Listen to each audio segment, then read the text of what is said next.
Hello and welcome to the 18 WJTS News for Monday, April 14th, 2025. Thank you so much for choosing us for your local news coverage this evening. I'm Kaitlyn Neukam reporting.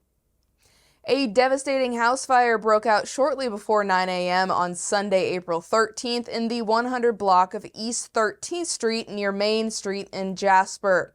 Emergency crews from the Jasper Volunteer Fire Department responded swiftly, battling intense flames for more than 3 hours. Despite their efforts, the structure was declared a total loss. The street was closed for an extended period of time as firefighters worked to extinguish the blaze and secure the area. Fortunately, all members of that household escaped without serious injury.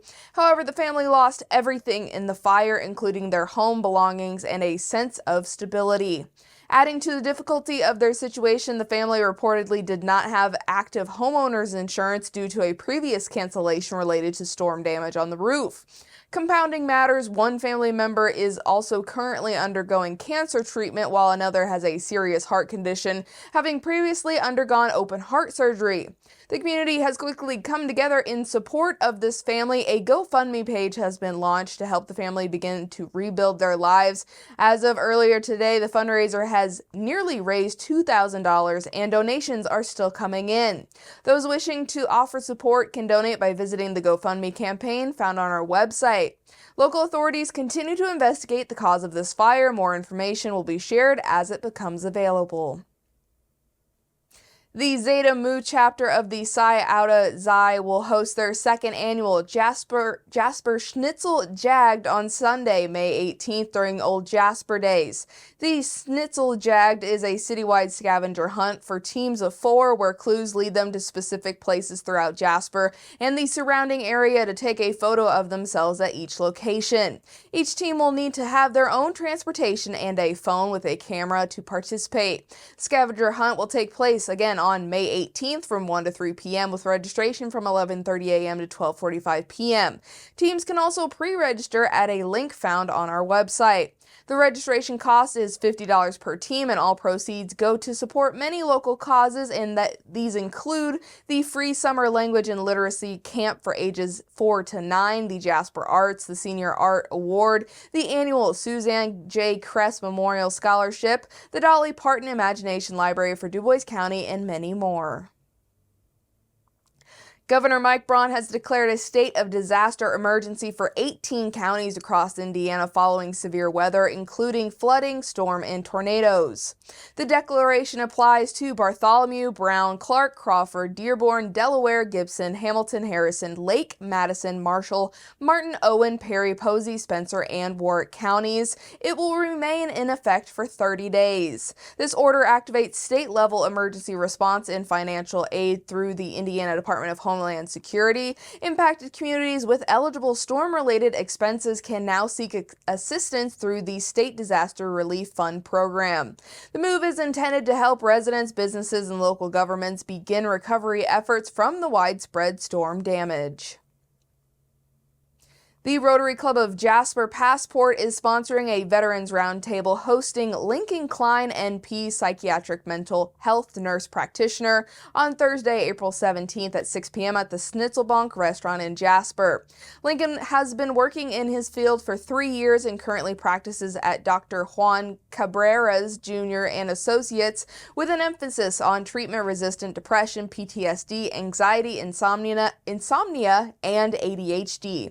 This event will bring together veterans, community leaders, and stakeholders to discuss key issues impacting veterans. This event is expected to be a highly interactive discussion featuring Lincoln's thoughts on and ideas on how to navigate the unique intersection of service-related psychological stress factors with anxiety and depression. All veterans, family members, and interested community members are encouraged to attend. The Waters of Huntingburg is inviting the public to join them for a special Easter celebration. Guests can visit them on Thursday, April 17th from 5 to 7 p.m. to have cookies and take pictures with the Easter Bunny. The Waters of Huntingburg is located at 1712 Leland Drive in Huntingburg. And farmers across DuBois County are heading back into the fields for the spring planting season, which means drivers can expect to see more slow-moving farm equipment on local roads. Motorists are reminded to watch for the bright orange triangular signs on the backs of tractors and other machinery. These slow-moving vehicle emblems indicate the equipment is traveling at 25 miles per hour or less. Farm machinery is often wide and may take up much of the roadway. Drivers are urged to slow down, remain patient, and give farm vehicles ample space. Most farmers will pull over at the first safe opportunity to allow traffic to pass, but drivers should always confirm that the equipment is yielding rather than making a left turn.